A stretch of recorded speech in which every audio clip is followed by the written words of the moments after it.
Hello there. The pandemic has tested the strength of all businesses and has exposed everyone's weaknesses. It's time to learn the lessons and build resilient organizations. In this video, I explore a 5-step model to help build a resilient business that may withstand almost any crisis. I'll be right back.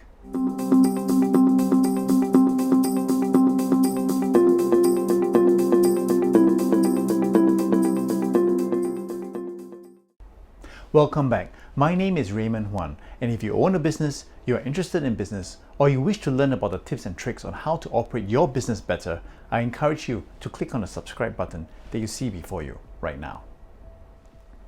Business owners face different challenges at any given point in time. Some businesses are better equipped with overcoming crises than others. The question is, what makes one business able to withstand and overcome a crisis better than others? What do they do differently? Resilient businesses are built over time. Here's a 5-step model, essentially a series of questions to ask yourself that will help you build your resilience in your business. Let's get to it, shall we? Your business model is defined by these 4 key questions. Who are your core customers? These are your customers, the customers whose business generate a significant percentage of your revenue. In other words, the top 20% of your customer base. How do you solve the problems of your core customers? There are 2 things to consider in this question. The first is that you should know what problem that you are solving, and how you solve it is your value proposition. Remember the saying, the customers don't want a drill, they actually want the hole that the drill produces. Using this analogy, they don't come to you to buy your product, they come to you because they need a problem to be solved. What do you need in order to deliver? These are the resources, for example, the human resources, the financial, the raw materials, infrastructure, and etc. that you need in order to deliver your value proposition.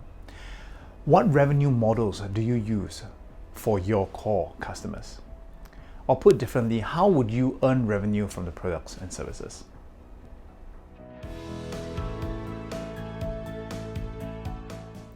This second question is very important because this identifies the sources of uncertainties within your business and in your industry.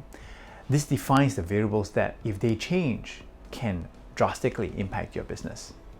How difficult or easy is it for your customers to find out alternative solutions to their problems? The answer to this question is not limited to your competitors. This also includes possible disruptors as well. For example, the hotel industry was disrupted by Airbnb, and electronic commerce disrupted the retail sector. How resilient is your business against such disruptions? How stable is your supply of raw materials? Are there substitutes for the raw materials that you use? If so, what materials and equipment do you need in order to deliver your products and services? How stable is your supply? Do you depend on a single source of supply for your raw materials, or can you easily find alternative supply when your existing supply runs low? How easy is it to train and recruit staff and personnel? How easy is it to supplement liquidity should you need it? And how often do you need to change your infrastructure or your equipment? These are tough questions, but once you understand the weaknesses within your organization and the threats in your industry, you can start addressing the very next step.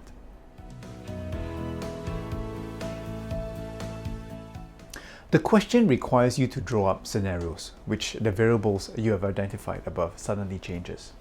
What if your core customers find alternative solutions? How likely are those alternatives to disrupt the industry today? What if your raw material supply becomes unstable? What if you lose critical staff and personnel? What happens if you run into liquidity problems? How will changes in the above affect your revenue and profit? Will these force your businesses to close down? Again, the above questions are tough questions, but you need to confront such scenarios so that you can start planning for them and move on to the next step.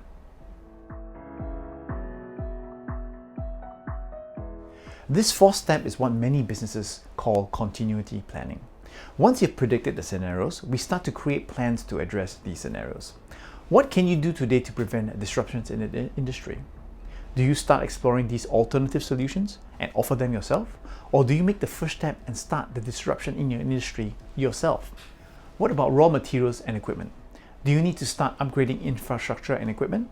Do you need to source for new raw materials? Do you need to find new suppliers? What kind of training and development will your staff and personnel need in the long term? Do you need to work on your cash position? Do you need to work on your cash flow? Once you've identified the things that you need to work on, the next step is to identify the individual steps that you need to take in order to bring your business to where you want it to be. If, for example, you want to disrupt the industry, identify the steps that you need to take to get there, and what kind of research and development would you need? What kind of equipment and infrastructure would you need? What kind of skills will your staff need in order to bring your business from where it is to where you want it to be? Do you need to hire new people? If the process sounds complex, you do not need to stress out too much. Business continuity planning is a complex process. If you feel that you need help, find help. Maybe you need a team of advisors to help you oversee the changes that will take place in your business in the next few months or even the next few years. Do not be afraid to bring in someone from the outside of a business, maybe a mentor or a coach to help you through the process. This is something that many of my clients have found extremely helpful. The goal, after all, is to make your business resilient.